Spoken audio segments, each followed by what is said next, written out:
Guys, सोचिए कि आप अपने दोस्त के घर जाते हो कुछ रात रुकने के लिए और कुछ देर बाद पता चले आपको कि जिस जगह आप रुक रहे हो वो बहुत ही ज़्यादा हॉन्टेड है। आपके आसपास आत्माओं का बसेरा है।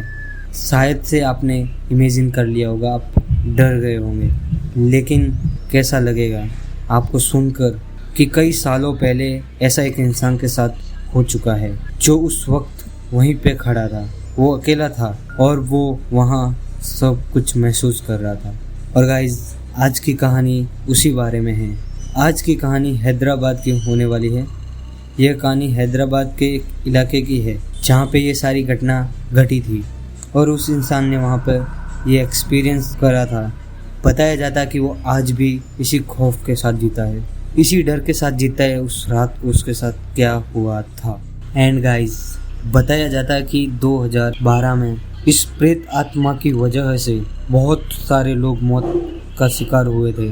लिटरली गाइस, इसको लेके बहुत सारे लोगों की मौत हुई है। एंड गाइस, वो आत्मा एक घर में नहीं बसती है, उसका पूरा इलाके पर कब्जा है। और गाइस, आज इसी बारे में बात होगी।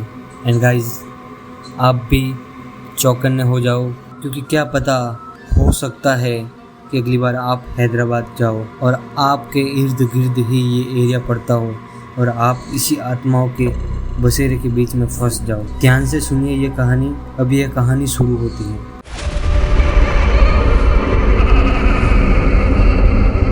हैदराबाद में एक इलाका पड़ता है जिसका नाम है रविंद्र नगर। एंड साल 2012 में इस इलाके में कुछ भी ठीक नहीं था एंड आज के समय भी ठीक नहीं है। लेकिन ये जो कहानियाँ है वो 2012-13 के बीच की है, जब अशोक नाम का लड़का हैदराबाद में आया हुआ था एंड उसे याद था कि उसकी एक फ्रेंड है जो रविंद्र नगर में ही रहती है। उसने सोचा कि मैं होटल में क्यों रुकूं, तो फ्रेंड के घर पे जाके ही रुक जाता हूँ। तो गाइस, उसने अपने फ्रेंड को कॉल किया एंड उसने बोला कि कुछ दिनों के लिए मैं आ रहा हूँ वहाँ हैदराबाद में कुछ काम के लिए, तो सोचा कि तेरे घर ही रुक जाता हूँ।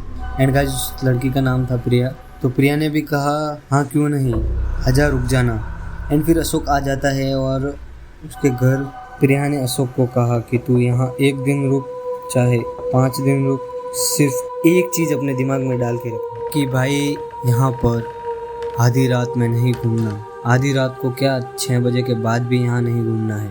यहाँ इंसान नहीं घूमते हैं, 6 बजे के बाद आत्माएं घूमती है। एंड मैं मजाक बिल्कुल भी नहीं कर रही हूँ। फिर अशोक ने बोला, अरे यार ये सब कुछ क्या बोल रही है तू, मैं आया हूँ और तू मेरी फिरकी ले रही है। तुझे भी पता है ये सब मनगढ़ंत कहानियाँ हैं, मैं इसमें बिल्कुल भी बिलीव नहीं करता हूँ। लेकिन गाइस, अशोक जिस कहानी, जिन शब्दों को महज कहानी ही समझ रहा था, उसको बिल्कुल भी अंदाज़ा नहीं था कि ये बहुत जल्द ही असलियत में बदलने वाला है। एंड गाइस, अशोक के यहाँ एक शूटिंग के काम से आया हुआ था। उसका सेट रामोजी स्टूडियो में लगा था। एंड गाइस, आपको भी पता ही होगा कि ये रामोजी स्टूडियो भी बहुत ही ज़्यादा हॉन्टेड है। इसका मतलब अशोक एक ऐसी जगह पर आ पहुँचा था जहाँ चारों ओर से वो प्रेत आत्माओं से घिरा हुआ था।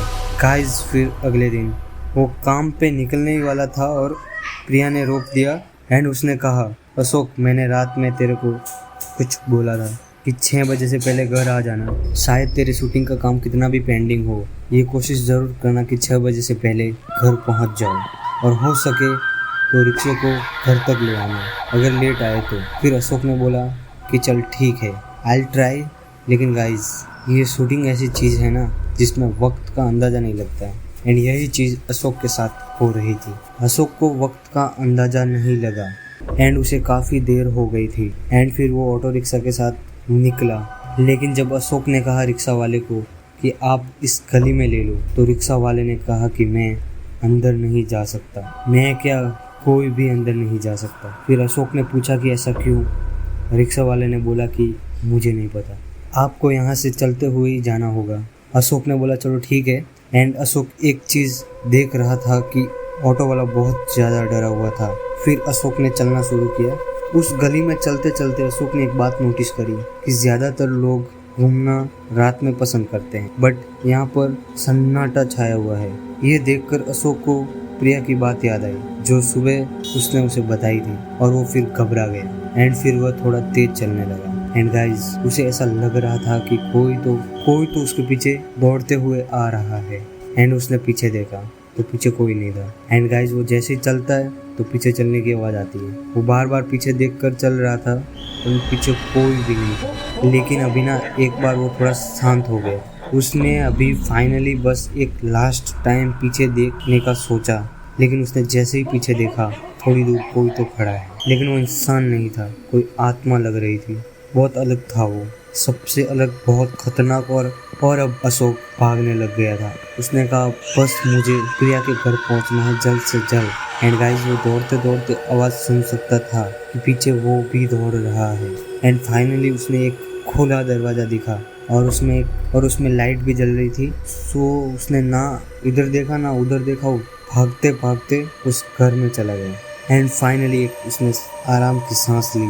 एंड फिर उसने कहा कि वो प्रिया ठीक कह रही थी, वो बिल्कुल भी मजाक नहीं कर रही थी। ये बात सच है कि यहाँ रात में आत्मा भटकती है। एंड फिर उसने अपने आसपास देखा कि ये घर है, कोई ना कोई होगा अंदर। फिर वो थोड़ा अंदर गया एंड उसने देखा कि सामने एक आदमी खड़ा था और वो आदमी भी घबराया हुआ था। उस आदमी को लगा कि कोई चोर आ गया है। एंड अशोक ने कहा कि मैं कोई चोर नहीं हूँ, मेरे साथ अभी जस्ट एक हादसा हुआ है।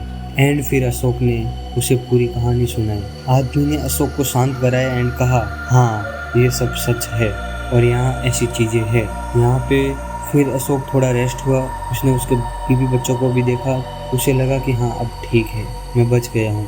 फिर उस आदमी ने कहा कि आज रात आप यहीं रुक जाओ ना। अशोक ने कहा कि हाँ क्यों नहीं, ज़रूर, मुझे यहाँ रुकने में कोई दिक्कत नहीं है। लेकिन मैं भी किसी और के घर आया हुआ हूँ, उसका घर पास में ही है, मुझे शायद से वहाँ जाना चाहिए। एक काम करता हूँ, मैं उसे यहीं बुला लेता हूँ कॉल करके। फिर उस आदमी ने गुस्से से अशोक को बोला क्यों, आपको समझ में आ रहा है आप क्या करने वाले हो? जिस जगह से आप मेरे घर तक पहुँचे हो, जिस हालात से आप मेरे घर तक पहुँचे हो, उसी हालात में अपनी फ्रेंड को डालना चाहते हो तुम। एंड फिर अशोक को लगा कि हाँ ये इंसान भी ठीक ही बोल रहा है, इसकी बातों में सच्चाई तो है। ठीक है मैं रुक जाता हूँ यहाँ। लेकिन अशोक इतना ज़्यादा घबराया हुआ था कि थोड़ी देर के लिए भूल भी रहा था, लेकिन वो अपनी आंखें बंद नहीं कर रहा था क्योंकि उसकी आंखों के सामने वही साया आ रहा था बार बार। वो जगा हुआ रहा, एक ही कोने में बैठा रहा रात भर। एंड वो जो फैमिली थी ना वो भी उसी के साथ बैठी थी, बस उसी को देख रही थी कि वो कैसे घबराया हुआ है। एंड फिर सुबह हुई। अशोक ने बोला कि शुक्रिया। एंड अशोक शुक्रिया बोल के निकल गया। फिर जैसे ही अशोक प्रिया के घर के अंदर गया एंड जैसे ही वो प्रिया के घर के अंदर गया तो प्रिया ने उसे 10 सवाल पूछे, एकदम घबरा के पूछे कि तू रात भर कहाँ था? मैंने तेरे को कितने कॉल की और तेरा फ़ोन स्विच ऑफ आ रहा था, तू था कहाँ? फिर अशोक ने बोला कि कल रात में मेरे साथ एक हादसा हुआ है। जैसे ही मैं इस गली में पहुंचा मेरा ना एक प्रेत आत्मा से सामना हुआ। मैं भी बहुत ज़्यादा घबरा गया था। मैं तेरे घर पर पहुंचने ही वाला था, लेकिन वो आत्मा भी मेरे पीछे पीछे थी। और फिर मुझे एक खुला घर दिखा। मैंने बिना कुछ भी सोचे मैं उस घर में चला गया एंड उन लोगों ने मुझे बचा लिया, वरना आज शायद मैं तेरे घर नहीं होता। प्रिया को ये वाली बात खटकने लगी।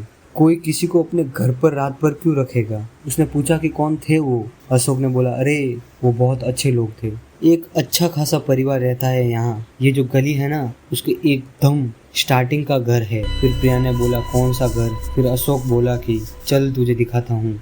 एंड प्रिया ने कहा नहीं मैं नहीं चलूँगी और तू भी नहीं जाएगा, क्योंकि उस घर में पिछले साल ही एक फैमिली ने आत्महत्या करी थी और अभी वहाँ कोई भी नहीं रहता है और वो घर खंडर है और वहाँ अभी आत्माएं रहती है। जैसे ही अशोक ने ये बात सुनी उसके होश उड़ गए, पैरों तले ज़मीन खिसक गई। उसने कहा कि ये कैसे हो सकता है? एंड फिर उसने याद किया कि जो इंसान मेरे पीछे चल रहा था, जो मुझे दिखा था और जो उस घर में था, उन दोनों की शक्ल शायद मैच हो रही है। लेकिन फिर भी उस आत्माओं ने उसे जाने दिया, उसे मारा नहीं। फिर अशोक ने प्रिया से सवाल किया कि ऐसा क्या है यहाँ पर? प्रिया ने एक कहानी सुनाई कि साल 2012 में यहाँ पर एक मंदिर था, उसे तोड़ा गया था।